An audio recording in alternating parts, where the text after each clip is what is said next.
I had owned my inheritance for less than a week when the HOA president showed up uninvited at my gate, clipboard tucked under her arm and a smile that didn't reach her eyes. I'd just inherited my uncle's lake ranch. More than 3,000 acres of forest, shoreline, and quiet history just outside the small town of Willow Ridge, Montana. And instead of condolences or welcome, I got accusations. She introduced herself as Elaine Whitmore, president of the Lakeshore Crest HOA, and announced that my fence was non-compliant. According to her, my land was suddenly part of their so-called view protection zone, and I already owed fines. She spoke like this was routine, like I was just another homeowner she could scare into writing a check. What Elaine didn't know was that I wasn't overwhelmed or confused. I'm a licensed property appraiser, and while sorting through my Uncle Harold Mercer's old paperwork, I'd found something explosive. A decades-old survey map showing a boundary line that didn't match their story at all. In fact, it suggested their luxury clubhouse and gated entrance weren't just close to my land, they were sitting on it. Elaine threatened liens, lawyers, and public embarrassment. I just smiled, wrote everything down, and let her keep talking. Because every word she said was digging her hole deeper. If you want to hear more true stories like this, make sure you hit that subscribe button to HOA Update. And tell me in the comments, where are you watching from? I had owned my inheritance for less than a week when the HOA president showed up uninvited at my gate, clipboard tucked under her arm and a smile that didn't reach her eyes. I'd just inherited my uncle's lake ranch. More than 3,000 acres of forest, shoreline, and quiet history just outside the small town of Willow Ridge, Montana. And instead of condolences or welcome, I got accusations. She introduced herself as Elaine Whitmore, president of the Lakeshore Crest HOA, and announced that my fence was non-compliant. According to her, my land was suddenly part of their so-called view protection zone, and I already owed fines. She spoke like this was routine, like I was just another homeowner she could scare into writing a check. What Elaine didn't know was that I wasn't overwhelmed or confused. I'm a licensed property appraiser, and while sorting through my Uncle Harold Mercer's old paperwork, I'd found something explosive. A decades-old survey map showing a boundary line that didn't match their story at all. In fact, it suggested their luxury clubhouse and gated entrance weren't just close to my land. They were sitting on it. Elaine threatened liens, lawyers, and public embarrassment. I just smiled, wrote everything down, and let her keep talking, because every word she said was digging her hole deeper. If you want to hear more true stories like this, make sure you hit that subscribe button to HOA Update, and tell me in the comments, where are you watching from? The first time I drove out to the ranch after everything clicked, I didn't head straight for the cabin. I went to the edge where my land met Lakeshore Crest. I wanted to see it with my own eyes, not through satellite images or old inklines. And the contrast was almost jarring.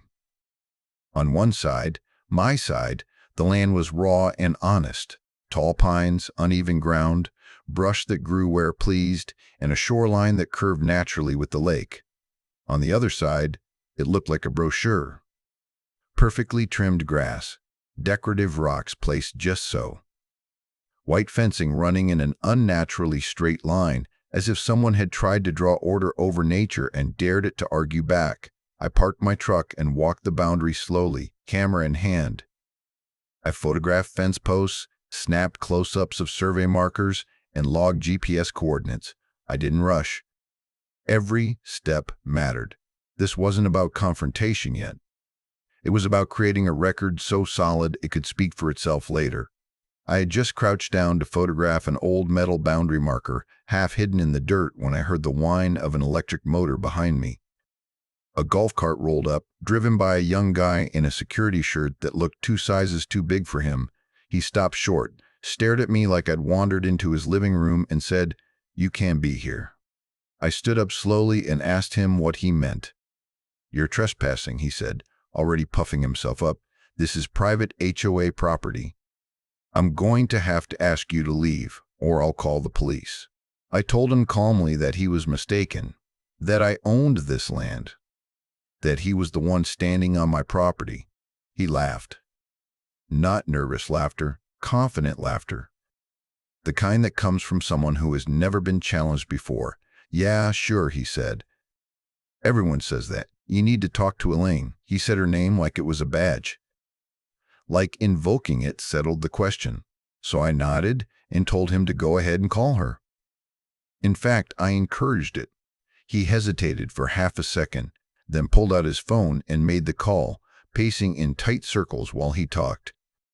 I stayed where I was, quietly continuing to take photos. The more relaxed I acted, the more unsettled he became. About 15 minutes later, a black SUV rolled up and parked with purpose. Elaine Whitmore stepped out like she owned the air around her. Designer sunglasses, perfect hair. The kind of confidence that comes from years of people backing down before she even finishes a sentence. She didn't greet me. She didn't ask who I was. She walked straight up and told me I was trespassing, interfering with community property, and creating a safety issue. Then she started listing fines like she was reading off a menu. I handed her copies of my deed and the survey overlay. She barely glanced at them before crumpling the papers in her hand. "These don't mean anything," she said. "This land falls under our association. You'll learn that very quickly." She leaned in close and told me I was making a mistake. That people like me always do. That she had lawyers on retainer and a board that backed her. That if I kept pushing, she'd bury me in liens and legal fees. I didn't raise my voice. I didn't argue. I didn't try to match her energy. I just listened, nodded, and took notes on my phone. That confused her more than anger ever could have. At one point, she demanded I leave immediately, or she'd have me removed.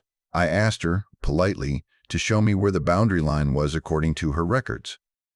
She waved vaguely toward the fence and said it had always been there. That was the first crack. Always is a dangerous word when land is involved. She didn't know it yet, but every threat she made, every refusal to look at documentation, every assumption that intimidation would carry the day was building my case for me. I let her believe she was in control. I thanked her for her time. I even apologized for the inconvenience. As I walked back to my truck, I could feel her watching me, trying to figure out why I wasn't shaken. The power imbalance was real. She had an HOA, a security guard, and a community behind her. I had a truck, a camera, and a stack of old papers. But power built on confidence alone has a shelf life. And standing there between manicured lawns and untouched forest, I knew something she didn't. The land didn't recognize her authority, and eventually neither would the law. Elaine didn't give it much time. 2 mornings after our first encounter, I was at the cabin sorting through boxes when I heard multiple engines outside the gate. When I stepped out, I saw her black SUV again, this time flanked by 2 sedans I didn't recognize. Elaine stepped out first, already talking, already in motion, already assuming compliance. Behind her came 2 older men in pressed polos with HOA logos stitched over the chest. Board members.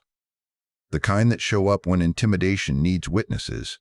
Elaine announced they were there for a formal inspection. She said it loudly, as if volume alone made it official. One of the men started snapping photos of my truck.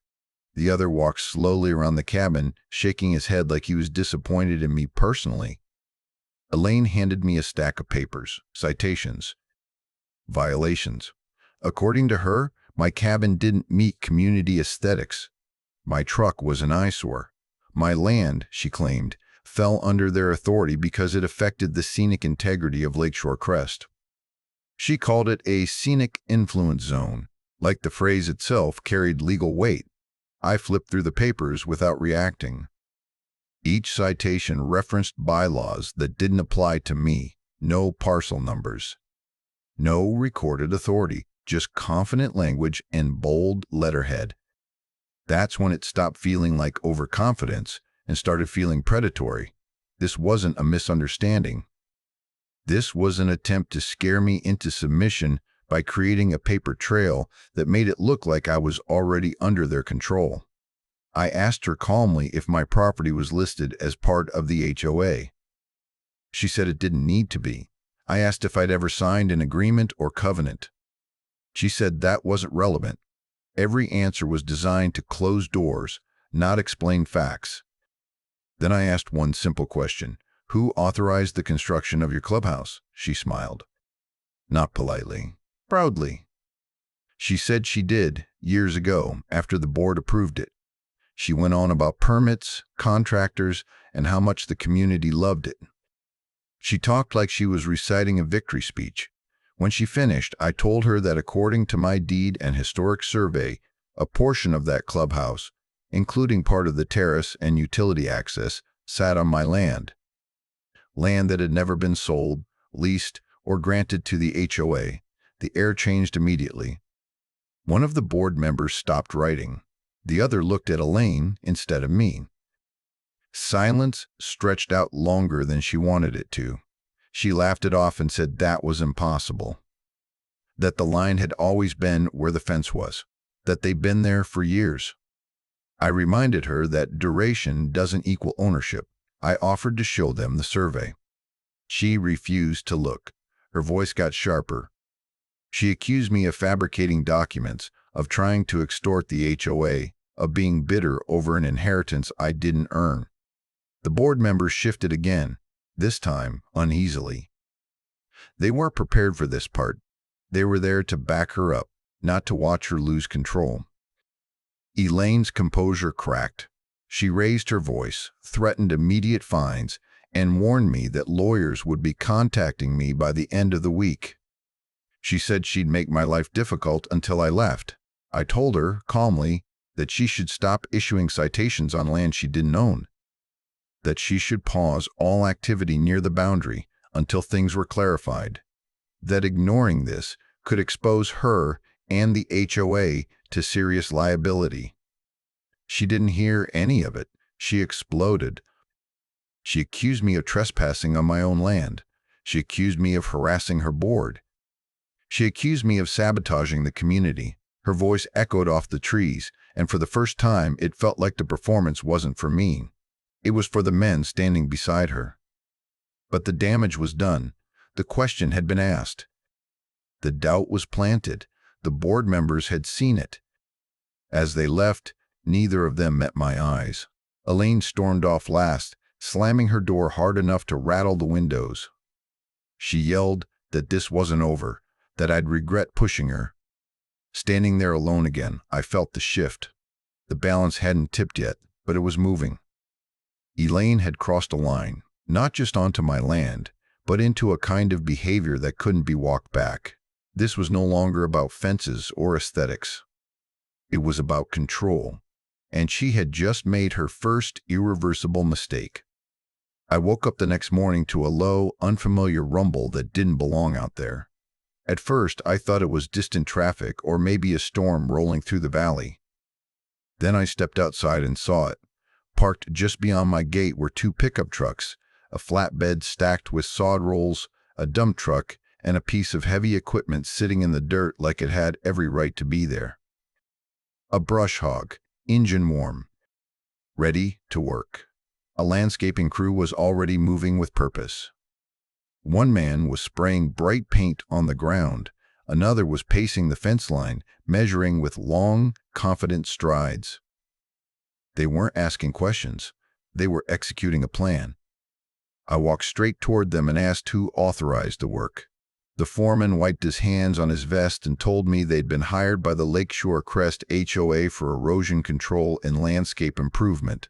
When I told him this was private property and they needed to stop immediately, his expression tightened. He said Elaine Whitmore assured him everything was approved, that I was family but difficult, and that the HOA had handled it. That's when it clicked. This wasn't maintenance. This was a land grab, a deliberate attempt to alter the land quickly so any dispute would become expensive, complicated, and slow to undo. Change the terrain first, argue later. It was aggressive, calculated, and it told me Elaine was panicking. I told the foreman again to shut everything down and step away from the equipment. He hesitated, clearly uncomfortable, but said he couldn't without written confirmation. So I called my attorney, Daniel Brooks, and put him on speaker. Daniel didn't waste time. He asked the foreman one simple question: are you currently altering land that is not owned by the party who hired you? The foreman went quiet. Daniel followed up by explaining, calmly and clearly, that continuing would expose everyone involved to liability for trespass and property damage. Then he told me to contact the county sheriff immediately. I didn't hesitate. Elaine arrived before the sheriff did. She pulled up fast, got out faster, and started shouting before she even reached us. She accused me of interfering with authorized work, of costing the HOA thousands of dollars a day, and of intentionally sabotaging community safety. She ordered the crew to keep going. No one moved. When Sheriff Thomas Hale finally arrived, the entire tone shifted. He didn't posture. He didn't raise his voice. He asked for documents. I handed him my deed, the historic survey overlays, and tax records showing decades of uninterrupted payment. Elaine handed him bylaws, authority letters, and printed explanations of her scenic zone. He read everything. Thoroughly. After a few minutes, he turned to the crew and told them to shut the equipment down and step away. He said that until a court ruled otherwise, I was the owner of record and no work could continue on disputed land. Elaine snapped. She said the sheriff knew her, that they'd had dinner, that this wasn't how things were usually handled. Sheriff Hale looked at her and said evenly, "This is exactly how it's handled." The crew packed up in silence, engines turned off. Tools were loaded back onto trucks. A few nearby residents watched from a distance, pretending not to stare. Elaine stood there, red-faced, trying to speak, trying to regain control of a moment that had already passed her. This wasn't a private confrontation anymore. It wasn't just my word against hers. It was public, documented, and she had lost. As the trucks rolled away, I could feel the shift. Elaine's power had always depended on confidence and speed, on acting first and daring anyone to stop her. For the first time, someone had, in front of witnesses, with authority she couldn't override. She left without another word, no threats, no speeches, just the sound of her SUV pulling away too fast. Standing there in the quiet that followed, I realized something important. Elaine hadn't just failed to take my land. She'd shown everyone exactly how far she was willing to go, and once that kind of behavior is seen clearly, it can't be unseen. This was the moment she lost control of the narrative. Elaine didn't retreat after that day. She changed tactics. Almost overnight, the pressure stopped being physical and started turning social. That's how I knew she was shaken. People who are confident don't need to control the story. People who are scared do. A neighbor I barely knew stopped me at the gas station in town and asked, carefully, if everything was okay at the ranch. When I asked why, he hesitated, then told me to look at the Lakeshore Crest Community Forum. That night, I did. What I found made my jaw tighten. Post after post warned residents about a hostile outsider living near the lake. Someone had uploaded photos of my truck parked near the fence, zoomed in and cropped like surveillance shots. Another post claimed I'd been yelling at security. One even suggested I was dangerous and unstable. Elaine never commented directly, but her board allies liked and pinned the posts. Silence can be louder than words. The message was clear. She couldn't move me. She couldn't scare me in person. So she tried to isolate me. A few days later, a certified letter arrived from a law firm I'd never heard of. It was written in that cold, overconfident tone lawyers use when they want to intimidate without committing to facts. According to them, I owed unpaid HOA assessments going back years. They claimed my land fell under something called Aesthetic Influence Authority and hinted at liens, legal action, and clouds on my title if I didn't comply. I read it twice. Then I laughed, not because it was funny, but because it was sloppy.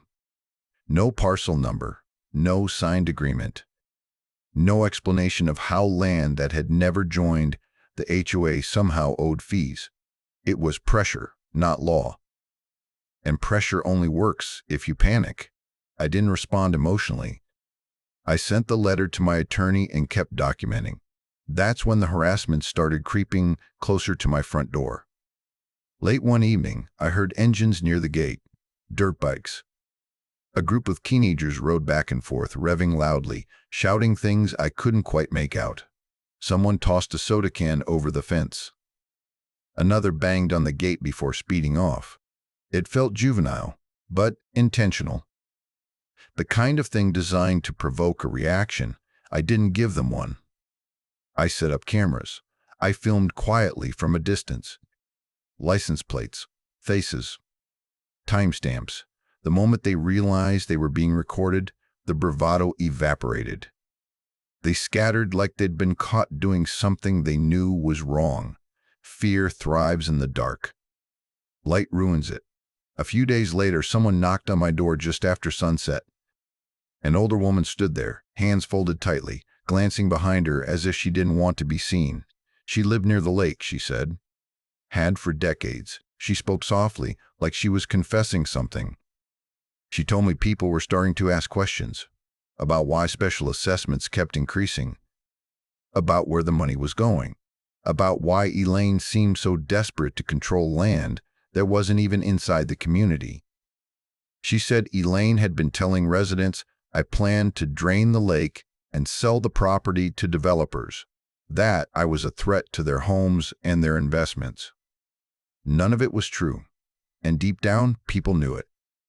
Fear only works when everyone pretends to believe the lie, and that pretense was cracking. I thanked her for telling me. She nodded once, relieved, and left quickly. That moment stayed with me. Elaine's authority wasn't built on trust. It was built on intimidation and momentum had slowed. The forum posts became more frantic, the legal letters more frequent. Each one louder than the last. That's the pattern. When bullies sense control slipping, they escalate noise to drown out doubt. But I didn't argue online. I didn't defend myself publicly. I let her keep talking. Every exaggerated claim, every baseless threat, every smear became another data point, another exhibit. Behind the scenes, I kept organizing. Emails, letters, screenshots, videos, dates, names. I responded only through counsel, pointing out procedural failures and lack of authority in clean, unemotional language. Elaine wanted a reaction. She wanted me angry, reckless, loud. She wanted a mistake she could exploit. Instead, I gave her silence and paper. And somewhere inside Lakeshore Crest, people started realizing something unsettling. If Elaine was lying about me, what else had she been lying about? If she needed this much force to control one man on the edge of the community, what would she do to anyone else who questioned her? That's when fear changes sides. I could feel it. The pressure was still there, but it wasn't one-directional anymore. Elaine was pushing harder, but the ground under her feet was starting to shift. And once fear stops being absolute, it turns inward. She hadn't beaten me. She'd exposed herself. By the time I stepped into the county recorder's office, this had stopped feeling like a property dispute and started feeling like an autopsy. The building itself was quiet in that way government offices get when most people don't know what happens inside them. Fluorescent lights, long counters, rows of filing cabinets that hadn't moved in decades. This was where paper went to outlive people. And paper, unlike threats, doesn't bluff. I didn't ask for help at first. I pulled the index books myself and started tracing the history of the parcels around the lake. Deeds, easements, temporary use agreements. Anything tied to Lakeshore Crest. It took hours. Then days. I worked slowly, checking dates, matching parcel numbers, photographing documents. The deeper I went, the more uncomfortable the story became. Eventually, I found what Elaine had been hinting at all along. A land use agreement from decades ago. It allowed limited access across a narrow strip of my uncle's land during early development. It looked official at first glance, stamped, filed, cited repeatedly in later HOA paperwork. Then I read the expiration clause. It wasn't subtle. The agreement had a clear end date. It was temporary by design, and it expired years before Elaine ever became HOA president. There was no ambiguity, no conditional language. It simply ended. That alone should have stopped everything they were doing, but tucked behind it was something worse. A so-called renewal, same agreement, same language, new signature, same date format as other HOA filings. Elaine had been relying on it heavily, citing it as proof that the HOA's authority was ongoing. I stared at the signature longer than I needed to. It didn't belong to my uncle.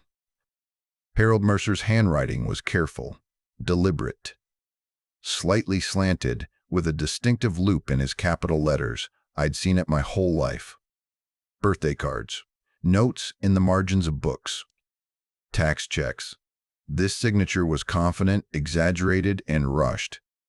It looked like someone imitating authority, not ownership. I scanned everything and sent it to a forensic document examiner. I didn't tell them what I thought. I let the science speak.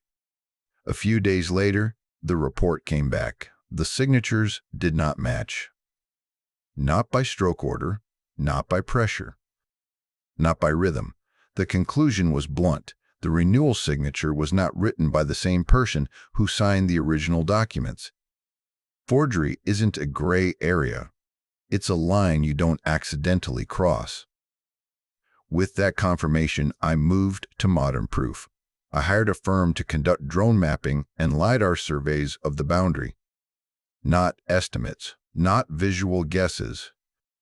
Precise, three-dimensional measurements that overlay historic data onto present reality. The results were worse than I expected. The HOA clubhouse didn't just clip my land. It crossed it. The terrace extended dozens of feet past the historic boundary. Utility access ran entirely through my property. Landscaping masked the transition so well that residents would never question it. It was intentional design, not error. Then the surveyors flagged something else. A drainage outlet. Hidden behind decorative rock and shrubs, it fed downhill, straight into a wetland on my property. Not runoff, not rainwater. Gray water, soapy residue. A steady discharge that didn't belong there. I contacted the state environmental office and asked for an inspection. They didn't take long. When the inspector arrived, he didn't speculate. He tested, measured, documented. The verdict was immediate and devastating. The HOA was illegally discharging waste into a protected wetland. That kind of violation doesn't come with warnings. It comes with daily penalties. Standing there, looking at the pipe, I felt the shift happen inside me. Up until that point, this had been about defending my uncle's land, about correcting an injustice that had gone on too long. But this crossed into something else entirely. They hadn't just taken land. They had forged documents to justify it. They had built permanent structures where they had no right to build. They had polluted protected property to save money and avoid accountability. This wasn't civil anymore. This wasn't a misunderstanding. This wasn't even aggressive HOA behavior. It was criminal. I organized everything into a single, clean dossier. Expired agreements, forged signatures, survey overlays, environmental findings, tax histories. Every page told the same story from a different angle. Elaine's confidence wasn't based on ownership. It was based on the assumption that no one would ever check. My uncle had checked, quietly, patiently. He'd kept records, paid taxes, and waited. Maybe he hoped it would resolve itself. Maybe he just didn't want to fight in his final years. Either way, he let me the truth. And now the truth wasn't just powerful. It was radioactive. The kind of truth that doesn't stay buried. The kind that forces everyone involved to pick a side. The kind that turns threats into liabilities and bullies into defendants. Elaine had spent months trying to scare me into backing down. She had no idea that the paper she relied on most was the very thing about to destroy everything she built. It started with a message I didn't expect. Late one evening, after the sun had dropped behind the trees and the lake went quiet, my phone buzzed with an unknown number. The text was short and careful. "We need to talk." Somewhere private. I don't feel safe saying this in writing. It was signed, simply, Linda. Linda Carver was the treasurer for Lakeshore Crest. Up until then, she'd been invisible. Quiet. The kind of person who handled numbers while others took credit and made noise. I hesitated for only a moment before replying. We agreed to meet the next morning at a small diner just outside town, far from the lake and far from anyone who might recognize us. She arrived early, sitting in a corner booth with her back to the wall. Her hand shook when she lifted her coffee. She didn't waste time on pleasantries. The first thing she said was that she was scared. Not nervous, not stressed. Scared. She told me she'd been treasurer for years and that Elaine controlled everything that mattered. Financial decisions, legal records, historical documents. Linda said she was told what to file and when to file it, and that questioning anything only led to threats about being replaced or blamed if something went wrong. For a long time, she convinced herself it was normal, that she just didn't understand the bigger picture. Then the sheriff showed up at my property. That was when Linda realized something was seriously wrong. I slid my folder across the table. I didn't dramatize it. I didn't editorialize. I let the evidence speak. The expired land agreement. The forged renewal signature. The drone and LiDAR maps showing encroachment. The environmental inspection results. She didn't interrupt. She just stared, her face draining of color as each page confirmed what she'd been afraid to admit. When she saw the signature comparison, she covered her mouth. She whispered, "That's not his handwriting," like saying it out loud made it real. That's when she told me about the money. Linda explained that a significant portion of HOA funds were labeled as environmental services and routed to a vendor she'd never met in person. The invoices were vague, the charges constant. Every time she asked for clarification, Elaine told her it was above her pay grade and warned her not to slow things down. I asked for the vendor's name. She told me. It took less than an hour to trace the company registration. The address was a rented mailbox. The listed officer shared a last name with Elaine. The timeline lined up perfectly with the clubhouse construction and the drainage system installation. It wasn't mismanagement. It was a pipeline. Linda slid a flash drive across the table. Financial ledgers, internal emails, payment approvals, messages where Elaine discussed keeping Harold quiet and rushing filings before anyone starts asking questions. Linda's voice broke when she said she hadn't slept in weeks. I told her the truth, that at this point the only way to protect herself was to tell everything. Silence wouldn't save her. Documentation might. We contacted investigators that same day. I didn't sit in on the interviews. I didn't need to. Linda did what she had to do. She turned over records, explained processes, and answered questions she'd been avoiding for years. The picture that formed was ugly and undeniable. Forgery, embezzlement, environmental violations, conspiracy to conceal. It didn't move slowly after that. Subpoenas were issued. Bank accounts were flagged. A judge signed off on warrants. Elaine didn't know yet, but the walls were already closing in. Her authority depended on fear and speed. Both were gone. Linda called me later that night, her voice calmer than I'd heard it yet. She thanked me for not dismissing her, for letting the facts do the talking. The collapse didn't happen with shouting or drama. It happened quietly, the way real consequences usually do. In conference rooms, in sworn statements, in files labeled evidence. Elaine had spent years building control by making sure no one looked too closely. Now, everyone was looking, and there was no putting this back together. The annual HOA meeting was packed. Folding chairs, nervous chatter, the low hum of people expecting another routine speech about dues and rules. I slipped in quietly and took a seat near the back, a slim folder under my arm and a calm I hadn't felt in months.